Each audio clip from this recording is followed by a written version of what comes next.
बताते हैं, शत्रुघ्न जी को बताते हैं और खूब सारा जो है धन धान्य संपन्न करके और घोड़े के साथ हाथी के साथ जनकपुर में चलते हैं। और जब जनकपुर में जाते हैं तो वहां पे भी खूब तैयारी हो गई। हीरे जवाहरात माणिक्य मुक्ता मोतियों से पूरा एकदम जो है जनकपुर जगमगा रहा है।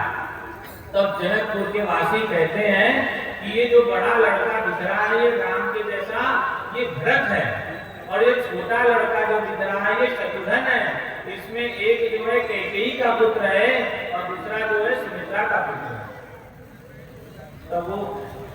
तब जनकपुर के वासी बोल रहे हैं कि अरे राजा जनक के भाइयों की भी 2 पुत्री 3 पुत्रियां हैं, उनका विवाह भी इन्हीं सबसे कर दिया जाए, क्यों सबको रखना, चारों को एक साथ विवाह कर देते हैं। और जब भी कभी कोई उत्सव होगा तो चारों आएंगे तो चारों का बार-बार दर्शन करेंगे हम लोग। और हम लोग कितने भाग्यशाली हैं कि हमें हमारे काल में राम का जन्म हुआ, हमारे काल में जानकी जी का जन्म हुआ, हमने राम का दर्शन कर लिया। ऐसे जनकपुरवासी बार-बार बोलते हैं। फिर जनकपुर में बारात आती है और सबका विवाह वशिष्ठ ऋषि जो है एक मंडप में बैठा करके राम का विवाह करते हैं। और जब गोत्रोचार होता है, सारी चीजें क्रियाएं पूरी होती हैं, तो उसी समय वशिष्ठ ऋषि जो है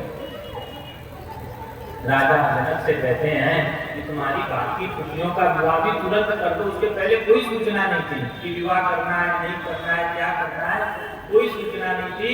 उन्होंने कहा कि जो तुम्हारी पुत्री है और जो तुम्हारे भाइयों की पुत्री है मांडवी उर्मिला शुद्धकीर्ति, इनका विवाह भी इन्हीं के साथ कर दो, इन्हीं के साथ इनका सब उद्धार करो, तुम्हारा बहुत आगे कल्याण होने वाला है।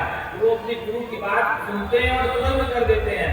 इससे ये सीखने को मिलता है कि कभी भी गुरु की बात की अवहेलना कभी नहीं करनी चाहिए किसी भी समय में। मतलब विवाह का किसका विवाह हो रहा है, किसका विवाह करना है, कुछ गुरु ने कहा है तो बिना सोचे कर देना, विचार नहीं करना कि क्या करना क्या नहीं करना।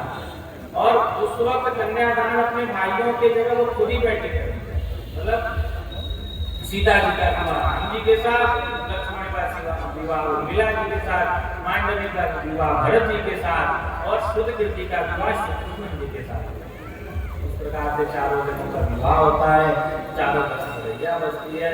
इस प्रकार से बालकांड भी यहाँ पर श्री तुलसी बाबा कहते हैं कि जो भी बालकांड को पढ़ता है, सुनता है, पढ़ता है, बताता है, उसके सभी प्रकार के दोष समाप्त हो जाते हैं, सभी प्रकार के पाप समाप्त हो जाते हैं और करने वाला भी खुश होता है, कराने वाला भी खुश हो जाता है। इस प्रकार से आज की जो कथा पूरी हुई।